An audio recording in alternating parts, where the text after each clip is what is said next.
Yo le agradezco mucho por atendernos. Bienvenido a este espacio de la entrevista desde La Fuente.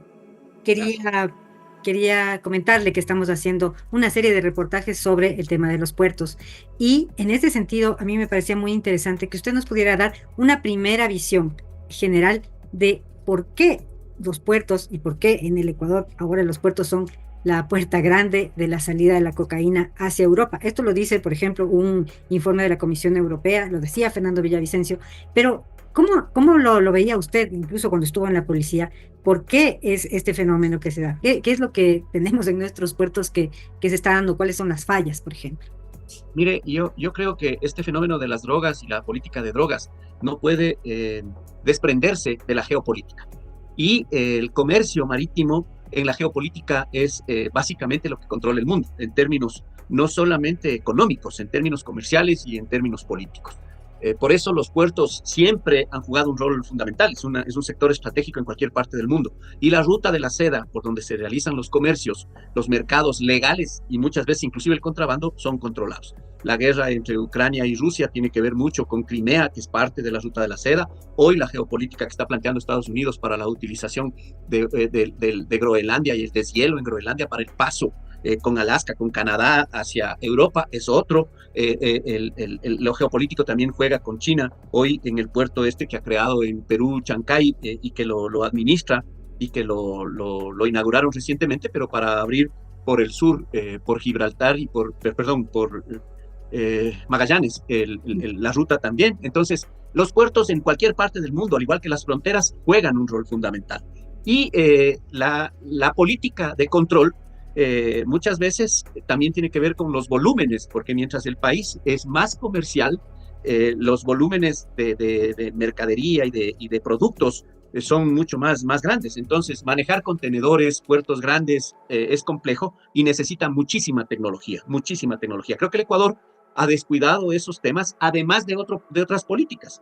La política, por ejemplo, de crear los puertos artesanales para favorecer a pescadores fue muy utilizado, porque los ilegales utilizan lo legal para la ilegalidad. Entonces, estos puertos artesanales, sin un adecuado control, terminaron siendo espacios por donde los pescadores artesanales de diferentes lugares fueron cooptados para trasladar en lanchas rápidas drogas y contaminar buques en alta mar o trasladarlas hacia México y el producto que siga Ah, circulando, no, porque al final es eso. estos puertos artesanales son distintos a los puertos privados que nosotros hemos visto en Guayaquil, son más pequeños, pero están también sirviendo como parte de la logística. No sé si Sin usted duda. sabe cuántos de estos puertos hay y si nos puede contar tal vez alguna Yo conocía historia sobre 32 estos puertos. puertos, claro, yo conocía 32 puertos, Mm, entre los más complicados Jaramijó, inclusive de ahí nació uno de los grandes personajes ligados al narcotráfico en el año 2017 que fue detenido en Colombia, extraditado, ecuatoriano, Gerald, que ajá. tiene mucho testaferrismo en Manta, mucha relación política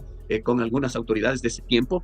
Eh, eh, hay otros que han surgido, hay que ir viendo estos grandes capos que han aparecido, de dónde nacieron, muchos vienen de acá. Pedernales es otro lugar en donde se incrementa la violencia y justamente también tienen puertos artesanales de donde muchos, inclusive si se hiciera un estudio en Centroamérica y en Estados Unidos de cuántos pescadores ecuatorianos han sido detenidos en estos lugares trasladando droga y miramos la procedencia, ahí vamos a encontrar algunas lógicas, ¿no? Y de eso, y para eso también debe servir la tecnología, pero el problema en el Ecuador es que las bases de datos de las instituciones o está dispersa o no la tienen. Y sobre el tema de los puertos en Guayaquil, ¿qué es lo que usted sabía? Porque sabemos que, por ejemplo, de ahí están saliendo muchísima droga hacia Europa. Ahora decían que en los puertos de Amberes, de Rotterdam, se incauta mucho la droga. Y los bananeros ahora decían que se estaba incautando menos, de señal de que ya no hay tanta penetración. Pero entonces, ¿cómo usted ve esta situación? Porque estos puertos también, además de los puertos que usted me dice, los artesanales, estos puertos que son mucho más grandes, Sin duda, claro. por los puertos pequeños, por los puertos artesanales circula mucho menos cantidad de droga de lo que circula acá. Hay varias preguntas para hacerse. Lo primero, igual en el tema geopolítico, ¿cuánto está produciendo Colombia? ¿Cuánto producía antes? Hoy está casi duplicada o triplicada la cantidad de producción de cocaína, lo que indica cuántos consumidores existen en el mundo. Cada vez hay mayor demanda y por consiguiente va a fluir más. Y ideológicamente Colombia tiene una política respecto del cultivo y de la producción. ¿Cómo ingresa al territorio nacional? Si nosotros lograríamos blindar nuestras fronteras colombo-ecuatorianas para evitar que no se permeen por tierra con el ejército, lo pasarían por aire o lo pasarían por mar, o utilizarían otras rutas, sea por Venezuela y el Caribe, o sea directamente desde los puertos del Pacífico colombiano. Al final, en el Ecuador se incauta una gran cantidad de droga. Se habla de que Colombia y Ecuador incautan cerca del 50 y 60% de la producción total de cocaína que hace Colombia. Es decir, el año anterior, o el último informe que yo revisé, Ecuador incautaba entre 350 toneladas, Colombia 700, 1050. Eso, si hay esa cantidad, ¿cuánto salió? Porque al final los procesos de interdicción no llegan ni al 10, al 20%, al 30%. Entonces, ¿cuánto realmente salió? Ya una vez que están en territorio nacional, ¿cómo circulan desde la frontera? Sea por estos puertos artesanales, sea en avionetas, por eso la cantidad también de pistas clandestinas que existen, Pistas, sí. Muy cercanos en la vía a la costa, muy cercanos a la infraestructura de puertos, y por carretera.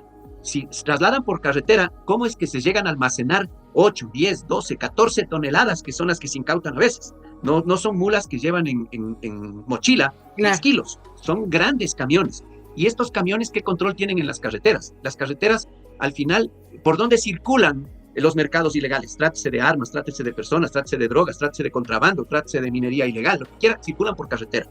Pero también se fue de la mano con una política de quitarle a la policía el control de tránsito y crear una nueva institucionalidad para que vaya ejerciendo el control.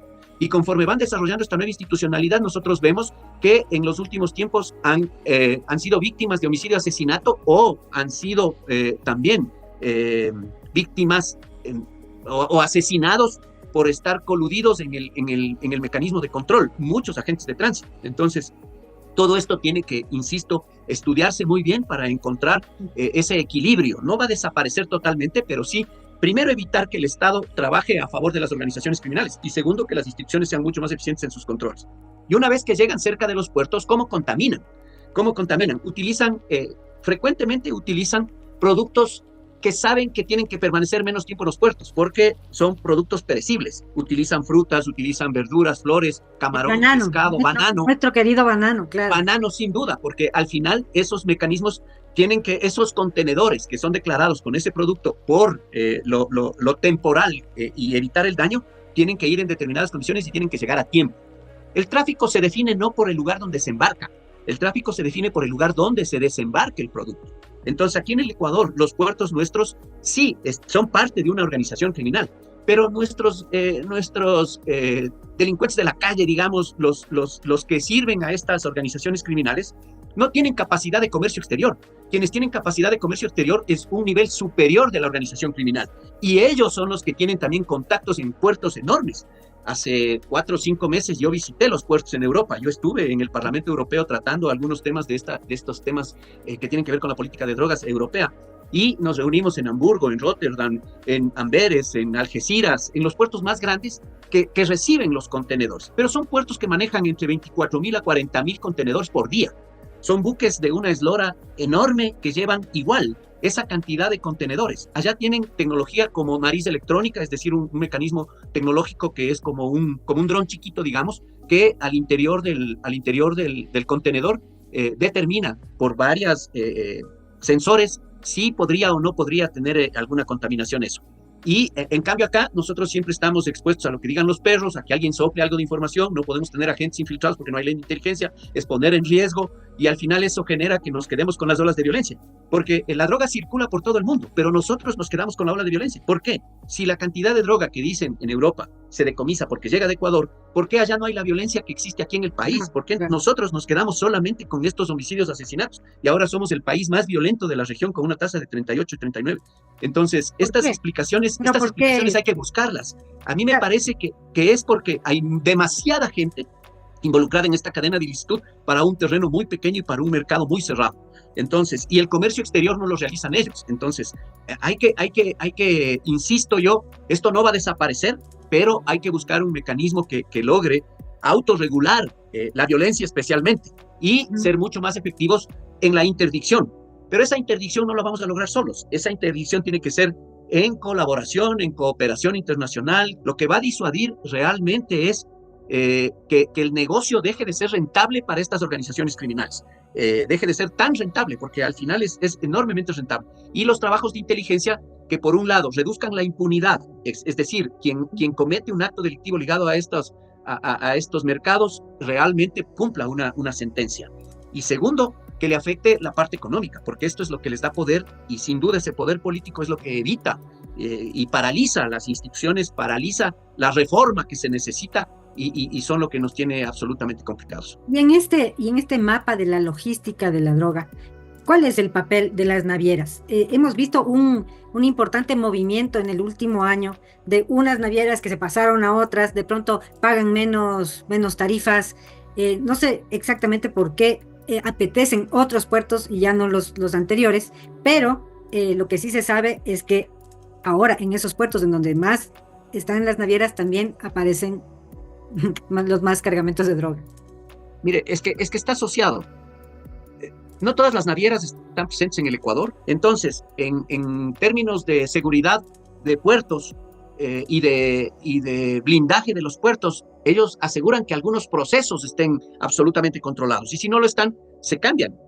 Pero ahí, para mí, el rol de las navieras es lo mismo. Muchas veces no saben ni qué transportan. Y esa es la mejor mula, la mula que no sabe qué está transportando, pero tiene que cuidar un producto. Pero sin embargo, las organizaciones criminales, yo sí creo que tienen que enviar tripulantes y tienen que mandar marinos mercantes custodiando ese producto, porque es tan valioso económicamente para las organizaciones que tienen que controlar. No creo que se aventuren a decir, experimentemos esta ruta, mandemos y arriesguemos. Solitos, a ver, ojalá no abran. Y arriesgamos, sí, y allá ojalá cada uno sepa. Por eso es que ponen marcas, por eso es que ponen señales, por eso es que los contenedores saben el número exacto, por eso es que allá se define el narcotráfico, no aquí, porque desde aquí se envía, pero ¿cómo mandan los códigos? Códigos encriptados. Y nosotros, ¿cómo podemos desencriptar? Con dolor yo leía las declaraciones de su hijita Amanda ayer, que decía, y luego de la entrevista con la fiscal, lo que le termina diciendo es, no tenemos cómo desencriptar. Y yo me pregunto, ¿cuánto cuesta una tecnología para desencriptar? Ahora que hay software muy económicos inclusive, desencriptar. Pero el tema es si eso después podemos trasladarlo al sistema de justicia sin una ley que autorice interpretar lo encriptado. Cuando yo fui comandante general y cuando era ministro, la capacidad que tenía el país era para investigar 1.500, 2.000 homicidios. Había investigadores, peritos, fiscales, jueces, estructura en el sistema judicial para eso. Para 10.000 homicidios, que ves lo que va a terminar este año según las predicciones o los pronósticos, si no hacemos nada, vamos a terminar ensangrentándonos mucho más. ¿Cómo? Por eso es que esos niveles de impunidad quedan elevados. Y eso es lo que le interesa porque al final así se reproduce la violencia y crece el negocio criminal. Les da poder a ellos y no se disuade nada, genera la desestabilización política que quieren y no podemos salir de estas mega crisis que tiene el país. Hacia allá creo que deben dirigirse todas las políticas y el rol de las navieras es importante para mí. El asunto es cuáles manejan los ciclos logísticos de las exportadoras ecuatorianas, por qué utilizan ciertas navieras y por patrón de comportamiento podrían encontrar algunos indicadores. Entonces, si alguien plantea una política de este tipo, lo primero que hacen es llamarle a juicio político y mandarle sacando, porque va a afectar. Atrás hay mucho interés. Imagínense que si, como dice el gobierno y como dijo el embajador italiano, que son 33 puntos del PIB, es decir, 30.000 millones de dólares lo que se mueve como economía ilegal. Los bancos mutis con el sigilo bancario y nadie quiere que les tope el sigilo bancario. Los políticos nada de extinción de dominio porque al final nadie puede justificar cómo se enriqueció en el corto tiempo y desde la actividad política. Y finalmente, y no hablo del sistema bancario ecuatoriano, estoy hablando del sistema bancario mundial, porque si llega el producto allá, ¿cómo envían los dineros? No es que envían ya maletas en efectivo, todo es ahora transacción. Entonces la participación de los bancos, con las navieras, con los puertos, con el ciclo logístico, con el comercio exterior, es brutal. Entonces todo esto necesita, insisto, gente súper especializada y necesita agentes bien formados en términos financieros, en términos incluso en lo básico, en poder hacer geolocalización de todo. Y nuestra Marina no está en capacidad de ni siquiera controlar el zarpe de las lanchas, peor va a controlar y geolocalizar todo el movimiento que existe en el mar. Es tan grande que necesita eso una estructura regional al menos. Yo creo que hacia allá tenemos que caminar en acuerdos bilaterales y en acuerdos multilaterales. Sí, justo le quería decir, esta es una lucha enorme, es una lucha transnacional y recientemente salió esta propuesta del gobierno un poco de permitir que vengan, decía, fuerzas militares internacionales para apoyar, pero hay voces que son críticas a eso. ¿Cómo debería ser el tema en cuanto a fuerzas internacionales acá en el Ecuador? En esta inestabilidad política, económica, y de seguridad que vive el Ecuador, la primera pregunta es: ¿quién tiene capacidad para desordenar tanto? ¿Y qué actores políticos y cómo la economía ilegal está operando? Entonces, encontrar ahí una política de autonomía, como plantea la Revolución Ciudadana, es imposible. Ellos apelan a la autorregulación, ellos apelan a que las instituciones con esa supremacía moral que creen tener podrán contener y apelan también a la dignidad de las instituciones, que cómo va a ser posible. Aquí hay talento humano, sin duda, en la policía hay gente bien formada, en las Fuerzas Armadas hay gente bien formada en términos de doctrina de defensa, en términos de doctrina de seguridad, en términos de doctrina de derechos humanos. Pero ¿con qué tecnología pueden enfrentar a todo esto? No hay. Y segundo, ¿con qué financiamiento? Si la política es desde la autonomía, vamos a militarizar, como se habla en campaña, porque no hubo candidato que no diga vamos a militarizar todo, puertos, aeropuertos, carreteras, todo van a militarizar. Ok, ¿y cuánto? Esa política de expansión en Fuerzas Armadas, ¿cuánto va a ser presupuestariamente y en qué tiempo va a llegar? Vamos a incorporar talento humano, vamos a duplicar los soldados y ellos, qué funciones y cuándo estarán listos para mejorar la capacidad actual. O lo otro, vamos a pedir la colaboración, la cooperación, la coordinación, la integración internacional a través de los acuerdos. Yo creo que ese es el camino. Ahora la tecnología son drones, ahora la tecnología inclusive son agentes de inteligencia con carnet diplomático trabajando en los puertos. Ahora puede ser oficiales de enlace de las diferentes oficinas de inteligencia de los diferentes países.